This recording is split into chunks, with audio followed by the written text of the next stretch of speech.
जय माता रानी की आप सभी भक्तों को चैत्र नवरात्रि की ढेरों शुभकामनाएं। आप सभी के जीवन में माता रानी की विशेष कृपा बनी रहे। आज से नवरात्रि का प्रारंभ हो चुका है और इस बार नवरात्रि 8 दिनों की मनाई जाएगी। इन 8 दिनों में माता दुर्गा के 9 स्वरूपों की अलग अलग पूजा की जाए। नवरात्रि में जो लोग रोजाना व्रत करती हैं उनके लिए पूजा पाठ के अलावा नवरात्रि की व्रत कथा का पाठ करना भी देवी भागवत पुराण में अनिवार्य बताया गया है। नवरात्रि व्रत की पूजा तभी पूर्ण मानी जाती है जब आप इस व्रत कथा का पाठ देवी के सिंहासन के समक्ष बैठकर करते हैं। इसलिए आज की इस वीडियो में आप सभी चैत्र नवरात्रि के पूरे 8 दिनों में सुनी जाने वाली नवरात्रि की व्रत कथा सुनेंगे। इस व्रत कथा का पाठ रोजाना नवरात्रि व्रत में करना बहुत ही जरूरी माना गया है। अगर आप इस व्रत कथा का पाठ रोजाना करते हैं तो इससे आपको माता की विशेष कृपा प्राप्त होगी। माता रानी अपने भक्तों से प्रसन्न होंगी, साथ ही घर में सुख समृद्धि आएगी, माता लक्ष्मी की कमी नहीं रहेगी। आप सभी वीडियो को एंड तक जरूर देखिएगा और आपको हमारी कथा पसंद आए तो प्लीज़ वीडियो को लाइक शेयर करें। चैनल पर नए हैं तो चैनल को सब्सक्राइब करना ना भूलें, बेल आइकन को प्रेस कर लें जिससे आप सभी को व्रत और त्योहारों से जुड़ी संपूर्ण जानकारी देखने को मिलेंगी। तो आइए करते हैं चैत्र नवरात्रि के पूरे 9 दिनों में सुनी जाने वाली इस व्रत कथा को। प्रेम से बोलिए माता रानी की जय। एक समय की बात है, बृहस्पति जी ब्रह्मा जी से बोले, हे ब्राह्मण श्रेष्ठ, चैत्र व अश्विन मास के शुक्ल पक्ष में नवरात्रि का व्रत और उत्सव क्यों किया जाता है? इस व्रत का क्या फल है? इसे किस प्रकार करना उचित माना जाता है?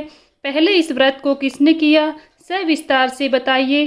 बृहस्पति जी का ऐसा प्रश्न सुनकर ब्रह्मा जी ने कहा, हे बृहस्पति, प्राणियों के हित की इच्छा से तुमने बहुत अच्छा प्रश्न किया है। जो मनुष्य मनोरथ पूर्ण करने वाली दुर्गा, महादेव, सूर्य और नारायण का ध्यान करते हैं वे मनुष्य धन्य हैं। यह नवरात्र व्रत संपूर्ण कामनाओं को पूर्ण करने वाला है। इसके करने से पुत्र की कामना वाले को पुत्र, धन की लालसा वाले को धन, विद्या की चाह न वाले को विद्या, सुख की इच्छा रखने वाले को सुख मिलता है। इस व्रत को करने से रोगी मनुष्य का रोग दूर हो जाता है, मनुष्य की संपूर्ण विपत्तियां दूर हो जाती हैं और घर में सुख समृद्धि में वृद्धि होती है। बंध्या को पुत्र प्राप्त होता है, समस्त पापों से छुटकारा मिल जाता है और मन का मनोरथ सिद्ध हो जाता है। जो मनुष्य इस नवरात्रि व्रत को नहीं करता है वह अनेक दुखों को भोगता है और कष्ट व रोग से पीड़ित हो, अंगहीनता को प्राप्त करता है, उसके संतान नहीं होती है और वह धन धान्य से रहित हो, भूख और प्यास से व्याकुल घूमता फिरता है तथा संज्ञाहीन हो जाता है। जो साधवा स्त्री इस व्रत को नहीं करती हैं वह पति सुख से वंचित हो नाना दुखों को भोगती हैं। यदि व्रत करने वाला मनुष्य सारे दिन का उपवास ना कर सके तो केवल एक समय भोजन करे और 10 दिन बांधवों सहित नवरात्रि व्रत की कथा का श्रवण जरूर करे। हे बृहस्पति, जिसने पहले इस महाव्रत को किया है वह कथा मैं तुम्हें सुनाता हूँ, तुम सावधान होकर सुनो। इस प्रकार ब्रह्मा जी का वचन सुनकर बृहस्पति जी बोले, हे ब्राह्मण, मनुष्य को कल्याण करने वाले इस व्रत के इतिहास को मेरे लिए कहो, मैं सावधान होकर सुन रहा हूँ। आपकी शरण में आए हुए मुझ पर कृपा करो। ब्रह्मा जी बोले, प्राचीन काल में मनोहर नगर में पीठत नामक एक अनाथ ब्राह्मण रहता था। वह भगवती दुर्गा का भक्त था। उसके संपूर्ण सद्गुणों से युक्त सुमति नाम की एक अत्यंत सुंदरी कन्या उत्पन्न हुई। वह कन्या सुमति अपने पिता के घर बाल्यकाल में अपनी सहेलियों के साथ क्रीड़ा करती हुई इस प्रकार बढ़ने लगी जैसे शुक्ल पक्ष में चंद्रमा की कला बढ़ती है। उसका पिता प्रतिदिन जब दुर्गा की पूजा करके होम किया करता वह उस समय नियम से वहां उपस्थित रहती। एक दिन सुमति अपनी सखियों के साथ खेल में लग गई और भगवती के पूजन में उपस्थित नहीं हुई। उसके पिता को पुत्री की ऐसी असावधानी देखकर क्रोध आया और वह पुत्री से कहने लगा, अरे दुष्ट पुत्री, आज तूने भगवती का पूजन नहीं किया, इस कारण मैं किसी कुष्ठ रोगी या दरिद्र मनुष्य के साथ तेरा विवाह करूँगा। पिता का ऐसा वचन सुन सुमति को बड़ा दुख हुआ और पिता से कहने लगी, हे पिता, मैं आपकी कन्या हूँ तथा सब तरह आपके अधीन हूँ, जैसी आपकी इच्छा हो वैसा ही करो। राजा से, कुष्ठी से, दरिद्र से अथवा जिसके साथ चाहो मेरा विवाह कर दो, पर होगा वही जो मेरे भाग्य में लिखा है। मेरा तो अटल विश्वास है, जो जैसा कर्म करता है उसको कर्मों के अनुसार वैसा ही फल प्राप्त होता है, क्योंकि कर्म करना मनुष्य के अधीन है पर फल देना ईश्वर के अधीन है।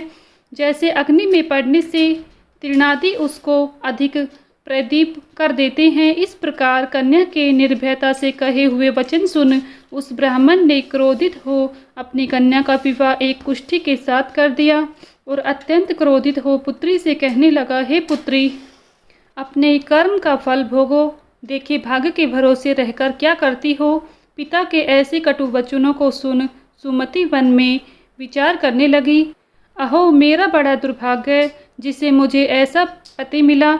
इस तरह अपने दुख का विचार करती हुई वह कन्या अपने पति के साथ वन में चली गई और डरावने कुशायुक्त उस निर्जन वन में उन्होंने वह रात बड़े कष्ट से व्यतीत की। उस गरीब बालिका की ऐसी दशा देख देवी भगवती ने पूर्व पुण्य के प्रभाव से प्रकट हो सुमति से कहा, हे दीन ब्राह्मणी, मैं तुझसे प्रसन्न हूँ, तुम जो चाहो वरदान मांग सकती हो। भगवती दुर्गा का यह वचन सुन ब्राह्मणी ने कहा, आप कौन हैं?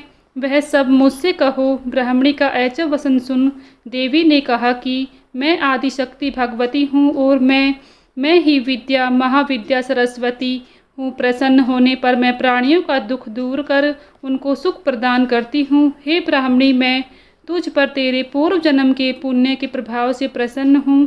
तुम्हारे पूर्व जन्म का वृत्तांत सुनाती हूँ, सुनो।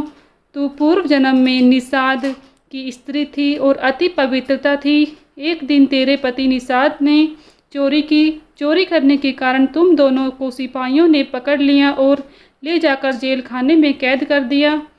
उन लोगों ने तुझको और तेरे पति को भोजन भी नहीं दिया। इस प्रकार नवरात्रि के दिनों में तुमने ना तो कुछ खाया और ना ही जल पिया।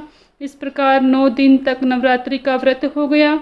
ए ब्राह्मणी, उन दिनों में जो व्रत हुआ, इस व्रत के प्रभाव से प्रसन्न होकर मैं तुझे मनोवांछित वर देती हूँ।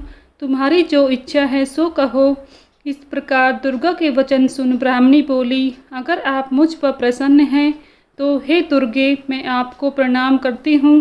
कृपा करके मेरे पति का कोढ़ दूर करो। देवी ने कहा, उन दिनों तुमने जो व्रत किया था उस व्रत का एक दिन का पुण्य पति का कोढ़ दूर करने के लिए अर्पण करो। उस पुण्य के प्रभाव से तेरा पति कोढ़ से मुक्त हो जाएगा।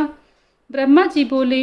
इस प्रकार देवी के वचन सुन वह ब्राह्मणी बहुत प्रसन्न हुई और पति को निरोग करने की इच्छा से जब उसने तथास्तु ऐसा वचन कहा, तब उसके पति का शरीर भगवती दुर्गा की कृपा से कष्ट रोग से रहित हो अति कांतिवान हो गया। वह ब्राह्मणी पति की मनोहर देह को देख देवी की स्तुति करने लगी।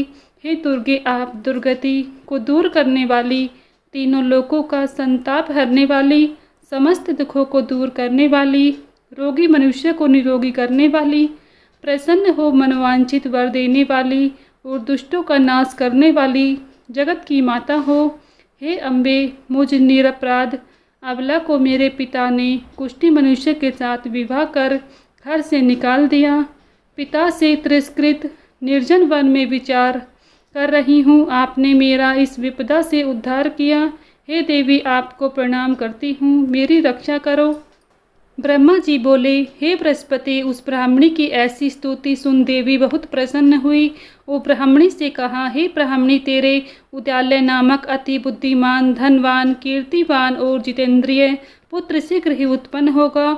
ऐसा वर प्रदान कर देवी ने ब्राह्मणी से फिर कहा कि हे ब्राह्मणी, और कुछ जो तेरी इच्छा हो सो मांग लो।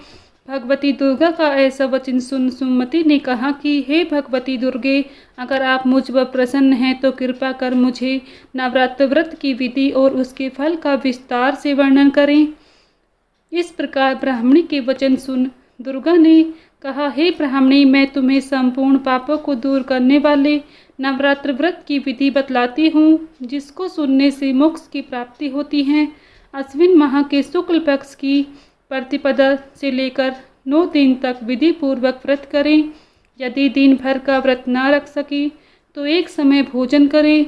विद्वान ब्राह्मणों से पूछकर घट स्थापना करें और वाटिका बनाकर उसको प्रतिदिन जल से सींचे। महाकाली, महालक्ष्मी, महासरस्वती देवी की मूर्तियाँ स्थापित कर उनकी नित्य विधिवत सहित पूजा करें। पुष्पों से विधि पूर्वक अर्घ दें। बिजोरा के फल से अर्घ देने से रूप की प्राप्ति होती है। जायफल से अर्घ देने से कीर्ति, दाख से अर्घ देने से कार्य की सिद्धि होती है। आंवले से अर्घ देने से सुख की प्राप्ति और केले से अर्घ देने से आभूषणों की प्राप्ति होती है। इस प्रकार पुष्पों व फलों से अर्घ देकर व्रत समाप्त होने पर 9वें दिन यथाविधि हवन करें। खांड, घी, गेहूँ, शहद, जौ, तिल, बिल्व, नारियल, दाख और कदम्ब आदि से हवन करें। गेहूँ से होम करने से लक्ष्मी की प्राप्ति होती है। खीर एवं चंपा के पुष्पों से धन की और बेल पत्तों से तेज व सुख की प्राप्ति होती है। आंवले से कीर्ति की और केले से पुत्र की, कमल से राज सम्मान की और दाखों से संपदा की प्राप्ति होती है। खांड, घी, नारियल, शहद, जौ और तिल तथा फलों से होम करने से मनोवांछित वस्तु की प्राप्ति होती है। व्रत करने वाला मनुष्य इस विधि विधान से होम कर आचार्य को अत्यंत नम्रता के साथ प्रणाम करे और यज्ञ की सिद्धि के लिए उसे दक्षिणा दे। इस प्रकार बताई हुई विधि के अनुसार जो व्यक्ति व्रत करता है उसके सब मनोरथ सिद्ध होते हैं। इसमें तनिक भी संदेह नहीं है। इन 9 दिनों में जो कुछ दान आदि दिया जाता है उसका करोड़ों गुना फल मिलता है। इस नवरात्र व्रत करने से अश्वमेध यज्ञ का फल मिलता है। हे ब्राह्मणी, इस संपूर्ण कामनाओं को पूर्ण करने वाले उत्तम व्रत को तीर्थ, मंदिर तथा घर में विधि के अनुसार करें। ब्रह्मा जी बोले, हे बृहस्पति, इस प्रकार ब्राह्मणी को व्रत की विधि और फल बताकर देवी अंतर्ध्यान हो गई। जो मनुष्य या स्त्री इस व्रत को भक्ति पूर्वक करता है वह इस लोक में सुख प्राप्त कर अंत में दुर्लभ मोक्ष को प्राप्त होता है। हे बृहस्पति, यह इस दुर्लभ व्रत का महात्म है जो मैंने तुम्हें बतलाया है। यह सुन बृहस्पति जी आनंद से प्रफुल्लित हो ब्रह्मा जी से कहने लगे कि हे ब्रह्मा जी, आपने मुझ पर अति कृपा की जो मुझे इस नवरात्रि व्रत का महात्म सुनाया। ब्रह्मा जी बोले, हे बृहस्पति, यह देवी भगवती सर्वशक्ति संपूर्ण लोकों का पालन करने वाली इस महादेवी के प्रभाव को कौन जान सकता है। बोलो देवी भगवती की जय। प्रेम से बोलिए जय माता रानी की। आप सभी भक्तों को अगर हमारी यह कथा पसंद आई है तो प्लीज़ वीडियो को लाइक शेयर करें। साथ ही चैनल पर नए हैं तो चैनल को सब्सक्राइब करना ना भूलें। बेल आइकन को प्रेस कर लें जिससे आप सभी को नवरात्र की संपूर्ण वीडियोस देखने को मिलेंगी। मिलती हूँ नेक्स्ट वीडियो में, तब तक के लिए सभी को जय माता की। आप सभी भक्तों पर माता रानी की कृपा सदैव बनी रहे।